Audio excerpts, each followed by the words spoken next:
तो आज हम समझने वाले हैं विक्रम सेठ की एक बहुत ही मजेदार और व्यंग्य से भरी कविता the tale of Milan city. अगर परीक्षा की तैयारी कर रहे हैं तो ये विश्लेषण आपके बहुत काम आने वाले हैं। चलिए इस कविता की हर परत को खोलकर देखते हैं। तो सबसे पहले ये तस्वीर देखिए, एक खरबूजा और उसके सिर पर ताज। अब सवाल ये उठता है कि ये हुआ कैसे। यही सवाल इस पूरी कविता की बेतुकी दुनिया की नींव रखता है। तो सारी कहानी की जड़ है एक राजा, एक ऐसा राजा जो बस अपनी शान दिखाना चाहता है, लेकिन उसकी यही ख्वाहिश जल्द ही एक बड़ी ही मजेदार मुसीबत खड़ी कर देती है। और यहीं पर हमें कहानी की पहली बड़ी आयरनी मतलब विडंबना देखने को मिलती है। राजा को कहा तो गया है शांत और न्यायप्रिय, लेकिन वो तो जरा सी बात पर भड़क जाता है, और वो जो ताज गिरता है ना, वो असल में उसके खोखले रुतबे का प्रतीक है। बस इस एक छोटी सी घटना से शुरू होता है द ग्रेट ब्लेम गेम, मतलब इल्जाम लगाने का एक ऐसा खेल जिसमें कोई अपनी गलती मानने को तैयार ही नहीं है।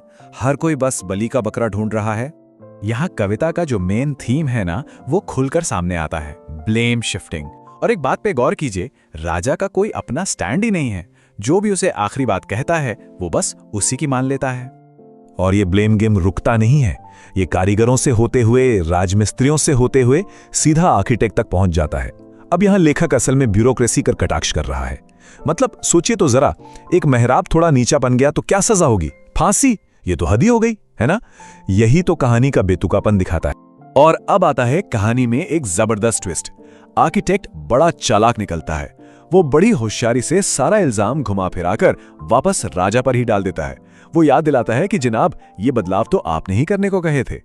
आर्किटेक्ट की ये जो दलील है ना, वो एक बहुत ही कमाल की लिटरेरी डिवाइस का इस्तेमाल करती है, जिसे कहते हैं डबल एंटेंडर। इसका मतलब है एक बात के दो मतलब। जब कहा गया कि राजा ने अपना आपा खो दिया या लॉस्ट हिज हेड, तो इसका एक मतलब तो ये है कि वो कंफ्यूज हो गया था, लेकिन इसका एक छुपा हुआ मतलब ये भी है कि आगे चलकर उसका सिर सच में कटने वाला है।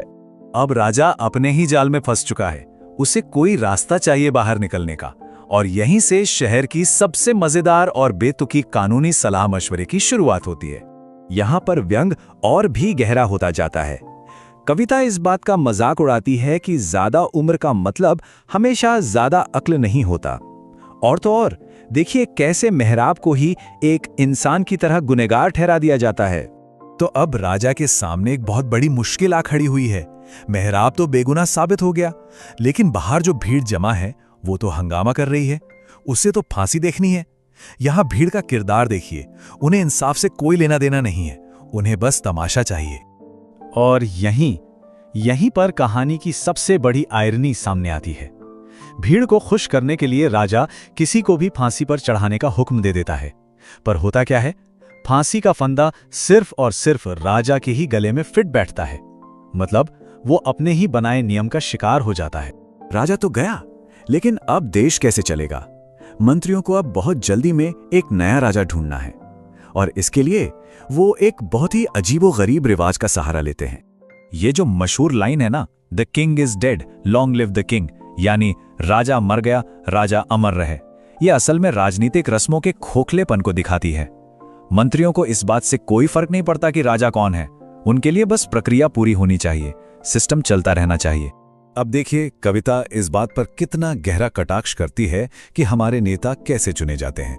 पूरे शहर की किस्मत एक मूर्ख कहे जाने वाले शख्स के जवाब पर छोड़ दी जाती है। और वो क्या चुनता है? एक खरबूजा। ये दिखाता है कि जब चुनने का तरीका ही बेतुका हो तो नतीजा भी ऐसा ही होगा। तो इसका नतीजा क्या निकला?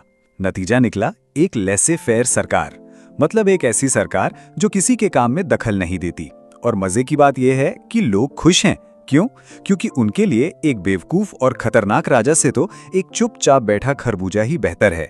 जब तक उनकी जिंदगी में शांति है, उन्हें कोई मतलब नहीं कि गद्दी पर कौन बैठा है। चलिए अब तक हमने जो भी बातें की उन्हें फटाफट से दोहरा लेते हैं, ताकि एग्जाम के लिए सारे जरूरी पॉइंट्स दिमाग में बैठ जाएं। ये विजुअल देखिए, ये ब्लेम गेम के पूरे सर्कल को एकदम साफ साफ दिखाता है। देखिए कैसे इल्जाम राजा से शुरू होता है, फिर बिल्डर, फिर कारीगर, आर्किटेक्ट, और फिर घूमकर वापस राजा पर ही आ जाता है। ये एक ऐसा चक्कर है जहां कोई भी जिम्मेदारी लेने को तैयार नहीं है। एग्जाम में अच्छे नंबर लाने के लिए ये 4 लिटरेरी डिवाइस याद रखना बहुत जरूरी है। आयरनी, सटायर, पोएटिक फॉर्म और ह्यूमर। चलिए एक एक करके इन्हें जल्दी से समझते हैं। ये टेबल एक क्विक रेफरेंस की तरह है। हर डिवाइस की परिभाषा और उसका एक उदाहरण अगर याद रहेगा तो एग्जाम में एनालिसिस लिखना बहुत आसान हो जाएगा। और आखिर में ये रही आपकी फाइनल तैयारी के लिए एक चीट शीट। इसमें जो जरूरी शब्द हैं, लेखक का नाम और कहानी से जुड़े जो बेसिक सवाल हैं, उनके जवाब जरूर याद रखिएगा। लेकिन रुकिए, ये कविता सिर्फ हंसने हंसाने के लिए नहीं है। इस मजाक के पीछे एक बहुत गहरा, एक बहुत सीरियस पॉलिटिकल मैसेज भी छुपा हुआ है। तो इस पूरी कहानी का असली मतलब क्या है? इसका सार ये है कि ये एक चेतावनी है। यह हमें दिखाती है कि जब लीडर्स जवाबदेह नहीं होते और जनता को कोई फर्क नहीं पड़ता, तो उस समाज का क्या हाल होता है।